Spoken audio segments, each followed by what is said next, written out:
CCTV लेके आपके सामने हाजिर हुए हैं कि जो 28 और 29 की दरमियानी शब की है। जी हाँ, 4:50 पर मस्जिद के नीचे मशकूक शख्स को देखा गया है। 5:52 पर पुलिस मोबाइल स्टार्ट होती है। 5:53 पर सड़क पर आती है। अस्सलाम वालेकुम नाजरीन, मैं हूँ सौलत जाफरी। कराची शहर में मीर रजा केस हाई प्रोफाइल केस बना हुआ है।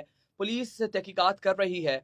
कुछ अहम सीसीटीवी फुटेजेस आपको लास्ट वीडियोस में दिखाई थी और आज एक ऐसी सीसीटीवी लेके आपके सामने हाजिर हुए हैं कि जो 28 और 29 की दरमियानी शब की है। जी हाँ, मैं बात कर रहा हूँ सीसीटीवी फुटेज की कि जब मोटरसाइकिल आती है और उस मोटरसाइकिल के आने के बाद इस मुकाम पर क्या-क्या हुआ है, वो तमाम तर चीज़ें इस सीसीटीवी फुटेज में आपको दिखाएँगे। इससे पहले मैं आगे बढ़ूँ तो सबसे पहले मैं आपको बताऊँ कि बाबर सलीम के हवाले से बहुत सारे कमेंट्स आ रहे हैं, तो बाबर सलीम ऑफिशियल्स और सौलत जाफरी मिलकर इस मामले पर जो है वो साथ काम कर रहे हैं। हम दोनों एक ही टीम हैं और मेरे सीनियर हैं बाबर सलीम साहब। तो मैंने ज़रूरी समझा कि पहले आपको इस चीज़ पर क्लियर करूँ। अब हम बात करते हैं सीसीटीवी के बारे में। ये सीसीटीवी टोटल 8 घंटे और कुछ मिनट की है और उसमें से कुछ अहम पॉइंट्स हमने इस सीसीटीवी से निकाले हैं। तो शुरू करते हैं सीसीटीवी की टाइमलाइन। इस सीसीटीवी की टाइमलाइन में जो सबसे पहले हमने देखा है वो 3:35 का वक़्त है।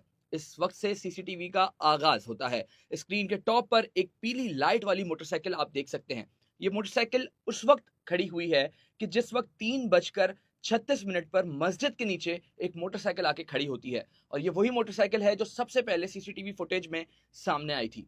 वाज़ेह रहे कि 3:36 पर जब ये मोटरसाइकिल आई है, तो इसके ठीक 5 मिनट बाद यूनिक्लब बैंक्वेट से लेफ्ट पर एक गाड़ी को भी आते हुए देखा गया है। जी हाँ, ये वही व्हाइट ऑल्टो है जिसके चारों इंडिकेटर्स ऑन हैं, लेकिन उसके बाद वो व्हाइट गाड़ी किसी कैमरे में नज़र नहीं आई, जो इंतहाई मशकूक है और पुलिस हुकाम इस गाड़ी की भी तलाश जारी रखे हुए हैं। सीसीटीवी पर आते हैं तो सीसीटीवी कैमरा में एक चीज़ जो है वो मंज़र आम पर आई है कि जब मोटरसाइकिल मस्जिद के नीचे आके खड़ी होती है, तो बिल्कुल उसके अपोज़िट साइड एक और मोटरसाइकिल खड़ी होती है जिसमें पीली लाइट जल रही होती है। 22 से 25 सेकंड ये मोटरसाइकिल इस मस्जिद के मुकाम पर खड़ी हुई है और फिर ये मोटरसाइकिल रवाना हो जाती है और जैसे ही ये मोटरसाइकिल रवाना होती है उसके कुछ ही सेकंड के बाद यानी 3:36 और 55 सेकंड पर सड़क वाली मोटरसाइकिल भी आगे रवाना होती है और जब वो मोटरसाइकिल रवाना होती है तो उसकी लाइट का कलर तब्दील हो जाता है। जी हाँ, मैंने बोला कि लाइट का कलर तब्दील हो जाता है, तो उसका मतलब ये है कि येलो से ये लाइट एकदम से व्हाइट हुई है और फिर ये मोटरसाइकिल वहां से रवाना हो जाती है। 3:39 पर हमने देखा कि इस मुकाम के टॉप के ऊपर जहां पोल नजर आ रहा है, पोल के बिल्कुल साथ टॉर्च जलती हुई नजर आ रही है। ये टॉर्च बहुत मशकूक थी, जिसके बाद हमने सोचा कि शायद यहाँ पे कुछ सिक्योरिटी गार्ड हो। जब सोर्स से मालूम किया तो मालूम हुआ कि इस मुकाम पर किसी किस्म का कोई सिक्योरिटी गार्ड मौजूद नहीं है। 3:43 पर एक कार टॉर्च वाले मुकाम पर जो है वो रुकती हुई नजर आती है। अच्छा, यहाँ पर वाजे रहे, ना तो किसी किस्म का कोई गड़ा है और ना ही यहाँ पर कोई स्पीड ब्रेकर है। इस गाड़ी का स्लो होना काफ़ी मशकूक है और फिर ये गाड़ी वहाँ से रवाना हो जाती है। 3:48 के आखिरी सेकंड पर एक रिक्शा टॉर्च वाले मुकाम पर रुकता है और थोड़ी देर बाद वहाँ से आगे की जानिब रवाना हो जाता है। ये टॉर्च वाला मुकाम क्या है, अभी आगे चल के मैं आपको बताता हूँ।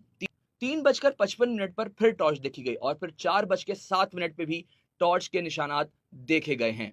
4:50 पर मस्जिद के नीचे मशकूक शख्स को देखा गया है। जी हाँ, ये मशकूक शख्स है और 4:50 पर इस मुकाम पर देखा गया है। ये वो मुकाम है जो इंतहाई अंधेरे का मुकाम है और बहुत मुश्किलों से इस शख्स को देखा गया है। हमारी टीम जब बैठी और इसको एनालाइज किया पूरी सीसीटीवी फुटेज को, तो इस हमें वाज़ेह तौर पर व्हाइट कमीज शलवार लिबास में जो है वो एक शख्स नज़र आया है जो कि उस ऐन मुकाम पर घूम रहा है इस कच्ची सड़क के ऊपर कि जो मीर रज़ा की बॉडी का मुकाम है। इस मुकाम पर इस शख्स को 4:50 पर देखा गया और फिर 4:53 पर जाते और आते हुए इस सड़क पर देखा गया है। ये इंतहाई मशकूक शख्स है। ये कौन है? इसकी तहकीकात अब तक जो है वो नहीं की जा सकी हैं और ना ही पुलिस ने इस पर कोई अब तक कोई काम किया है। कैमरे में नजर आने वाला शख्स 4:53 तक उस मुकाम पर नजर आया और अब एक ऐसी चीज नजर आई जिसके बाद हमारे भी होश उड़ गए।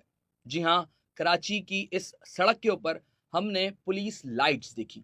ये पुलिस लाइट्स ठीक 5:08 पर जल जाती हैं और जैसे ही पुलिस लाइट्स जलती हैं तो दिन का आगाज भी होने लगता है। 5:11 पर पुलिस मोबाइल की रोशनी के साथ साथ कुछ मोबाइल फोन्स की रोशनी भी उस मुकाम पर देखी जा सकती है। 5:30 पर मस्जिद में एक शख्स को देखा गया जो मुसलसल उस मोबाइल की जानिब जो है वो देख रहा है, जिससे बात वाज़ेह होती है कि ये मोबाइल अमूमन इस सड़क पर खड़ी नहीं होती, क्योंकि वो जिस अंदाज में वो शख्स जो है मोबाइल को देख रहा है वो इंतहाई मशकूक है। इसके साथ साथ 5:45 की अगर बात करें तो पुलिस वाला सड़क पर भी जो है वो नजर आता है। जी हाँ, आप ये देख सकते हैं कि किस तरीके से मोबाइल पर मौजूद पुलिस एहलकार इस सड़क पर जो है वो चहलकदमी करता है और फिर वापस मोबाइल की जानिब जो है वो आता है। 5:50 पर भी यही मनाजर देखे गए। 5:52 पर पुलिस मोबाइल स्टार्ट होती है। 5:53 पर सड़क पर आती है। इसमें हम किसी पर भी इल्जाम आयद नहीं कर रहे। इस सीसीटीवी फुटेजेस के मनाजिर सिर्फ आवाम तक पहुंचा रहे हैं। सच्चाई का फैसला आप खुद कर सकते हैं। कराची शहर में मीर रजा केस को हाई प्रोफाइल लिया जा रहा है। तहकीकाती इदारे मुसलसल काम कर रहे हैं, लेकिन जो हमारे जराए हैं वो ये दावा करते हैं कि नई तहकीकाती टीम के पास भी अब तक किसी किस्म के कोई अहम शवाहिद हाथ नहीं लग सके हैं। मैं एक बार फिर आपको ये बात बता दूं कि ये तमाम तर सीसीटीवी फुटेजेस हम सिर्फ आपके सामने लेकर आए हैं। इस पर काम करना, इस पर तहकीकात करना, उन पुलिस मोबाइल में मौजूद एहलकारों से बयानात लेना, ये तमाम तर काम पुलिस के हैं। जो तहकीकाती टीम हो सकता है कि सीसीटीवी फुटेजेस के बाद करे, लेकिन अब तक किसी किस्म का कोई बयानात नहीं लिए गए हैं। ये एक्सक्लूसिव मनाजिर आपने देखे हैं सौलत जाफरी की स्क्रीन पर। मजीद नई सीसीटीवी फुटेजेस के साथ आपके सामने फिर हाजिर होंगे। जब तक के लिए मुझे इजाजत दीजिए। अल्लाह हाफिज।